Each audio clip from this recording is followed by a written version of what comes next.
Hi, and welcome to Historical Influence. Here, we explore amazing stories of people and events that shaped our history. Join us to learn, discover, and get inspired by the past in a fun and engaging way. The Cold War was a period of intense global geopolitical rivalry and political tension. It spanned approximately 4 decades, beginning in the aftermath of World War II and formally lasting from 1947 until the dissolution of the Soviet Union in 1991.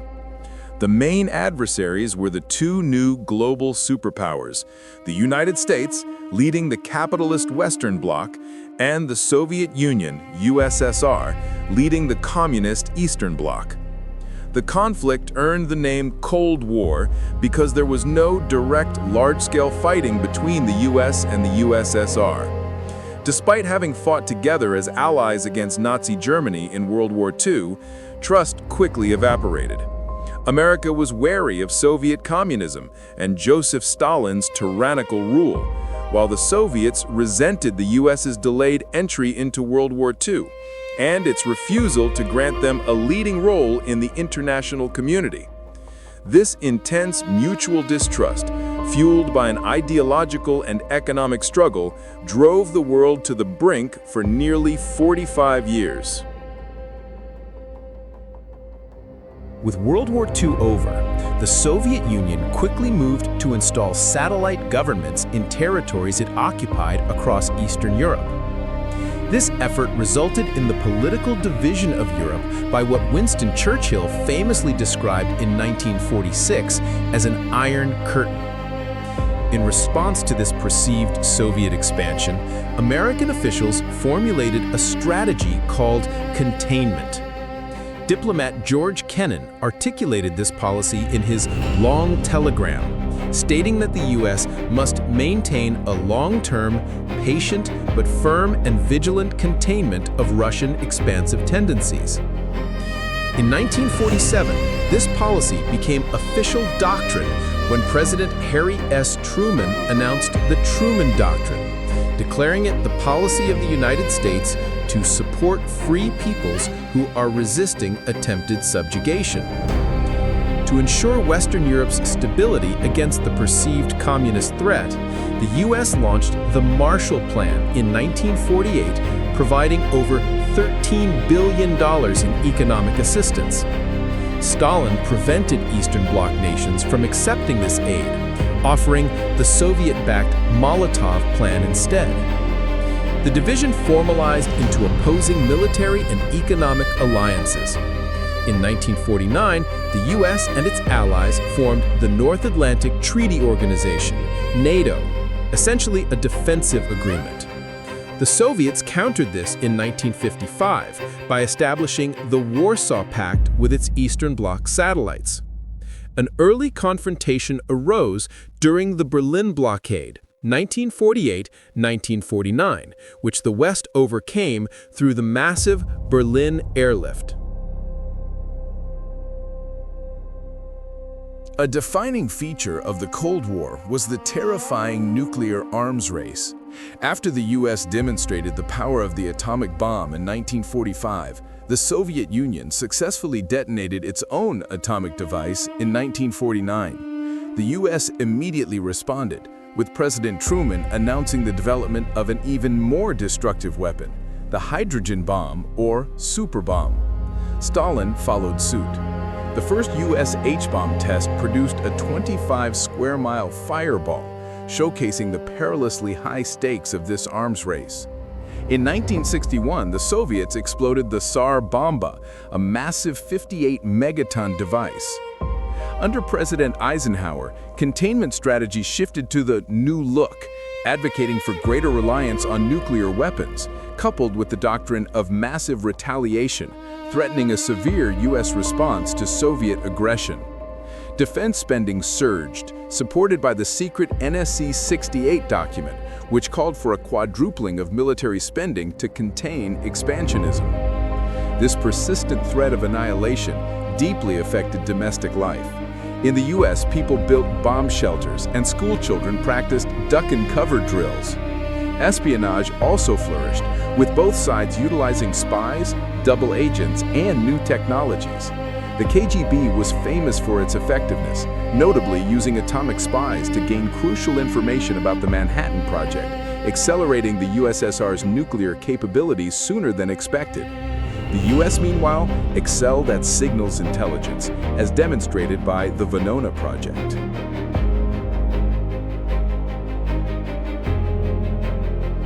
The Cold War frequently turned hot through regional proxy conflicts. The first major military action began in June 1950 when the Soviet-backed North Korean People's Army invaded South Korea. The United Nations, led by the US, intervened to defend South Korea, but Chinese intervention quickly halted the advance.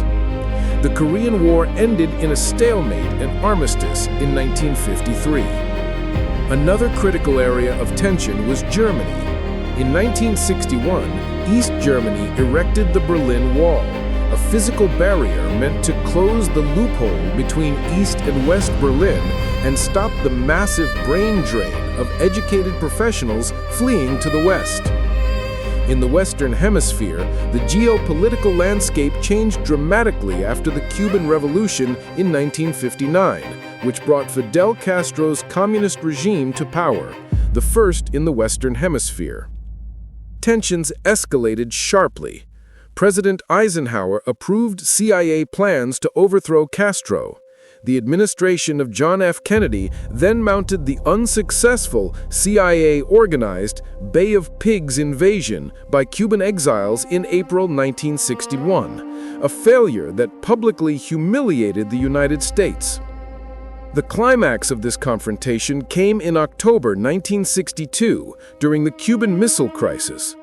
This crisis began after the Soviet Union, in response to U.S. missiles deployed in Europe, started installing nuclear missiles in Cuba. Kennedy responded with a naval blockade and an ultimatum. Widely considered the closest the Cold War came to escalating into a full nuclear war, the standoff was diffused when Khrushchev agreed to remove the missiles in exchange for a public U.S. pledge not to invade Cuba, along with a secret agreement to remove U.S. missiles from Turkey.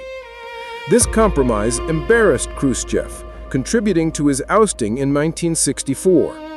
The crisis, however, spurred efforts toward nuclear disarmament, leading to the signing of the Partial Nuclear Test Ban Treaty in 1963 and the Outer Space Treaty in 1967, which limited the militarization of space.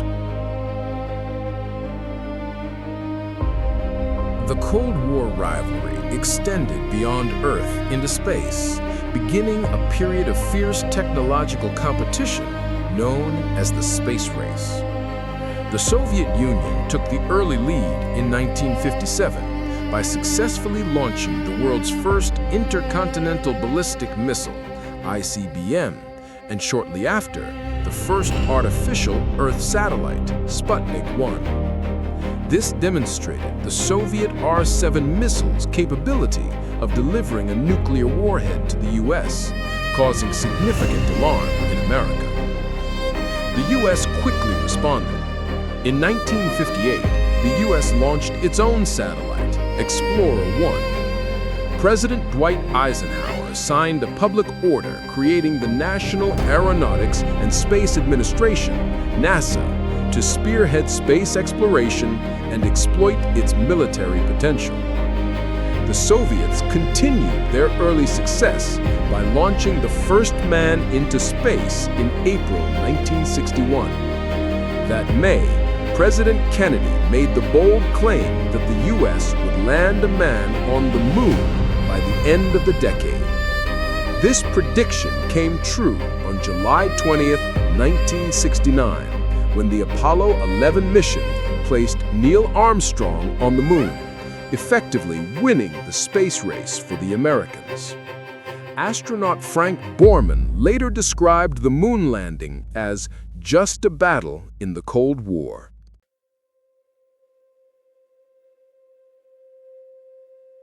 As decolonization swept the globe in the 1950s and 1960s, emerging nations often became battlefields for proxy influence, known as the Third World battlegrounds. The Vietnam conflict became heavily intertwined with the Cold War struggle, when Communist China and the Soviet Union recognized the North, while the US and Western countries recognized the South. After the French colonial regime collapsed, Vietnam was divided in 1954 at the 17th parallel. The US committed to containing communism in the region. Under President Kennedy, US troop levels rapidly increased from under 1,000 in 1959 to 16,000 by 1963. Following the Gulf of Tonkin incident in 1964, President Lyndon B. Johnson increased troop levels significantly, deploying ground combat units for the first time. The Soviets, led by Leonid Brezhnev, reversed earlier policies and increased military aid to North Vietnam, hoping to tie up American forces. The conflict tragically dragged on for 10 years, becoming a global struggle. The Vietnam War, 1955 to 1975, ultimately ended in defeat for the United States. The war caused a decline in U.S. international prestige and provoked significant domestic unrest, prompting America to pivot toward a policy of détente.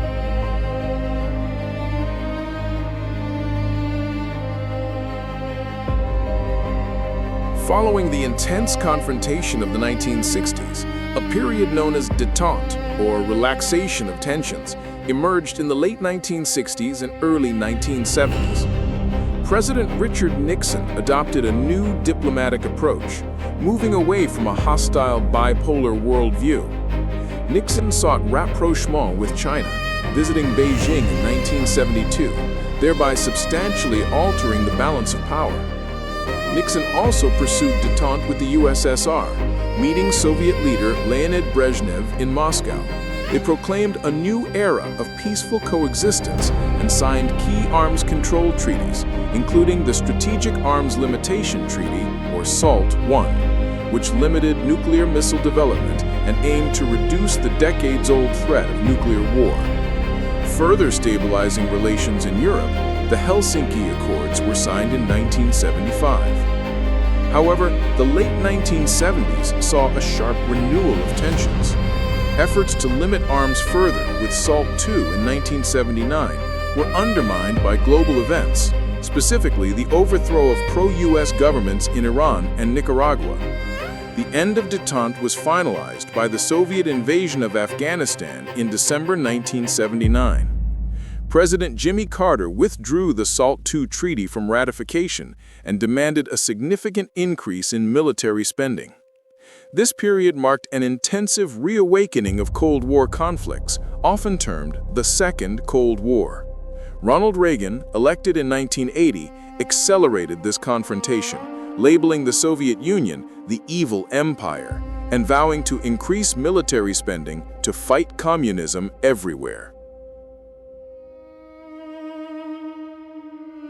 By the mid-1980s, the Soviet economy was stagnant, burdened by enormous military expenditures, poor planning, and a sharp fall in oil prices. In 1985, Mikhail Gorbachev became General Secretary, bringing a younger generation of leadership.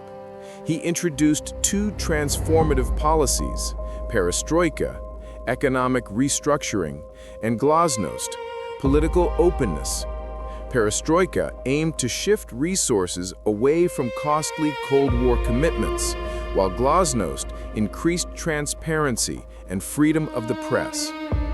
Gorbachev and President Ronald Reagan held multiple summits, culminating in the 1987 signing of the Intermediate Range Nuclear Forces Treaty, which eliminated an entire class of nuclear missiles. Gorbachev's decision to stop interfering in the internal affairs of satellite states paved the way for the revolutions of 1989. Across Central and Eastern Europe, entrenched communist regimes were peacefully overthrown. The symbolic climax of the end of the Cold War came in November 1989 with the fall of the Berlin Wall. Shortly after, in December 1989, U.S. President George H.W. Bush and Gorbachev officially declared the Cold War over at the Malta Summit. The final act occurred in 1991. Following an attempted coup by hardline communists in August, Gorbachev resigned as General Secretary. By December 25, 1991, the Soviet Union had dissolved, and 15 new independent states emerged, formally ending the Cold War.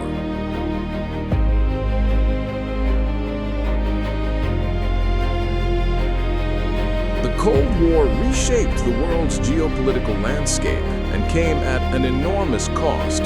Cumulative U.S. military expenditures throughout the period amounted to an estimated $8 trillion. The conflict caused millions of deaths in proxy wars across the globe, particularly in East Asia, encompassing the casualties of the Korean War, the Vietnam War, and the Cambodian genocide. The U.S. emerged as the sole remaining superpower, establishing a unipolar world. Russia became the USSR's successor state, retaining the permanent UN Security Council seat and control over the nuclear stockpile.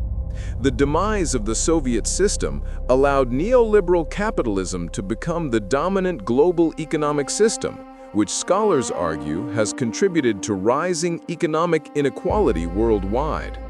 The collapse of state control in formerly communist regions led to new ethnic conflicts, notably the breakup of Yugoslavia and the resulting Balkan conflicts, which NATO eventually intervened in for peacekeeping.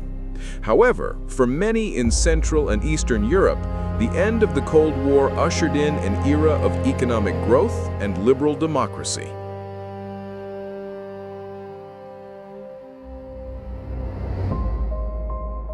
The Cold War was a 44-year struggle defined not by direct tank battles between superpowers, but by ideological brinkmanship, mass espionage, and constant proxy wars that spanned continents. It was a conflict waged through technological rivalries like the space race, propaganda campaigns, and a relentless nuclear arms race that introduced the pervasive existential fear of total annihilation into daily life. From the division formalized by the Iron Curtain and the Berlin Wall to the frightening near miss of the Cuban Missile Crisis, the rivalry constantly tested the limits of global stability. Ultimately, the internal economic decay of the Soviet system, coupled with the dramatic reforms of glasnost and perestroika, brought the entire communist structure to a peaceful, if abrupt, end. The conflict may be over, but its geopolitical, economic, and human legacy continues to define the modern world. Share your thoughts in the comments, and don't forget to subscribe for more stories that shaped our world.